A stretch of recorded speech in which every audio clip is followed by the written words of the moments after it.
दोस्तों, स्वागत है आपके अपने चैनल में।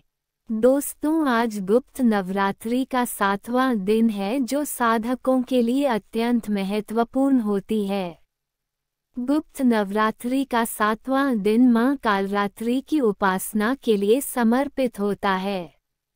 ये दिन विशेष रूप से तंत्र साधना, आत्मिक उन्नति और नकारात्मक ऊर्जाओं को समाप्त करने के लिए महत्वपूर्ण माना जाता है।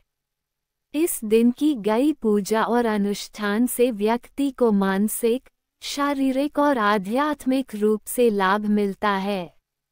मां कालरात्रि को शुभंकरी भी कहा जाता है, क्योंकि वे अपने भक्तों को शुभ फल देती हैं।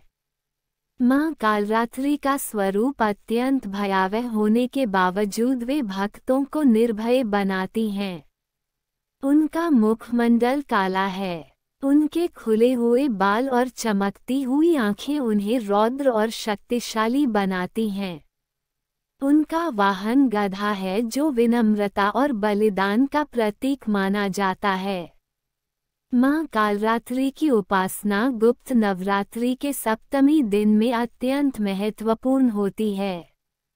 इस दिन की पूजा, हवन, मंत्र जाप और दान करने से साधक को अद्भुत शक्ति, भयमुक्त जीवन और आध्यात्मिक उन्नति प्राप्त होती है।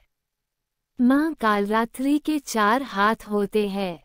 दाहिना ऊपर वाला हाथ वरद मुद्रा में होता है जो भक्तों को आशीर्वाद प्रदान करता है। दाहिना नीचे वाला हाथ अभय मुद्रा में होता है जो भय से मुक्ति देता है।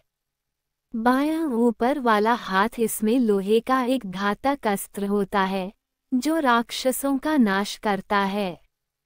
बायां नीचे वाला हाथ इसमें मशाल ज्योति होती है जो अज्ञानता को समाप्त कर ज्ञान का प्रकाश फैलाती है।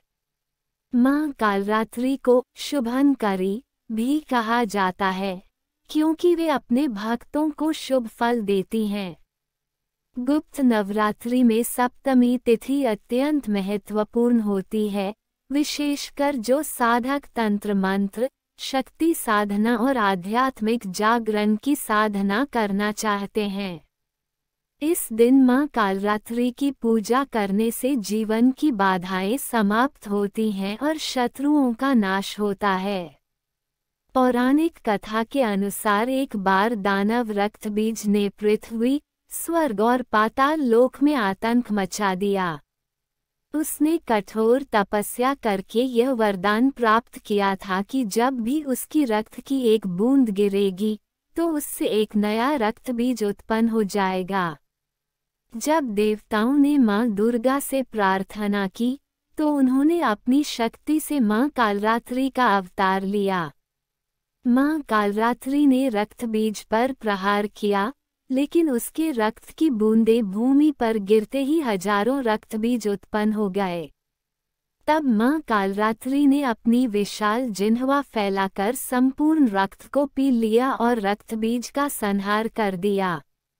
इसके बाद उन्होंने शुंभ और निशुंभ नामक असुरों का भी वध किया और देवताओं को भय से मुक्त किया। साधक को पूजा प्रारंभ करने से पूर्व प्रातः सूर्योदय से पहले स्नान करने के पश्चात स्वच्छ वस्त्र धारण करने चाहिए।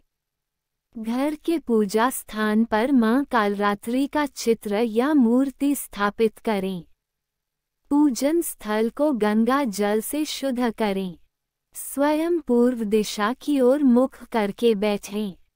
फूल, चंदन, रोली, कुमकुम और हल्दी, काले तिल और गुड़, नारियल, पान, सुपारी, शुद्ध घी का दीपक और सरसों के तेल का दीपक, धूप, अगरबत्ती और कपूर, पंचमेवा और दूध का भोज अर्पण करें।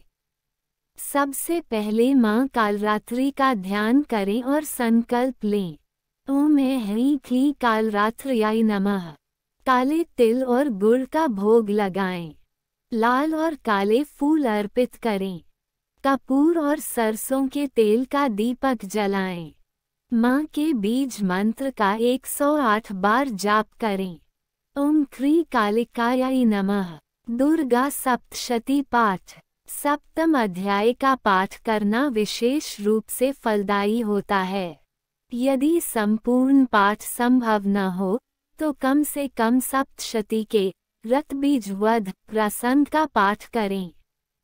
काले तिल, गुड़ और सरसों के तेल का उपयोग करके हवन करें। हवन में ओम क्री कालिकाय स्वाहा मंत्र का 108 बार जाप करें। मां कालरात्रि की उपासना करने से भूत प्रेत बाधाओं, बुरी आत्माओं और टोने टोटकों का प्रभाव समाप्त हो जाता है। जो साधक मां कालरात्रि की पूजा करते हैं वे जीवन में निर्भय रहते हैं और उनके मनोबल में वृद्धि होती है। मां कालरात्रि की साधना करने से शत्रुओं का नाश होता है और व्यक्ति को सभी प्रकार की बुरी शक्तियों से सुरक्षा मिलती है। गुप्त नवरात्रि सप्तमी के दिन की गई विशेष साधना से साधक को तांत्रिक सिद्धियां प्राप्त हो सकती हैं। रात्रि में 108 बार निम्न मंत्र का जाप करें। ओम क्री कालिकाय नमः। इससे व्यक्ति के जीवन में सकारात्मक ऊर्जा का संचार होता है। यदि कोई साधक अपनी साधना को सिद्ध करना चाहता है तो सप्तमी के दिन काले तिल, गुड़ और गुगुल से हवन करे।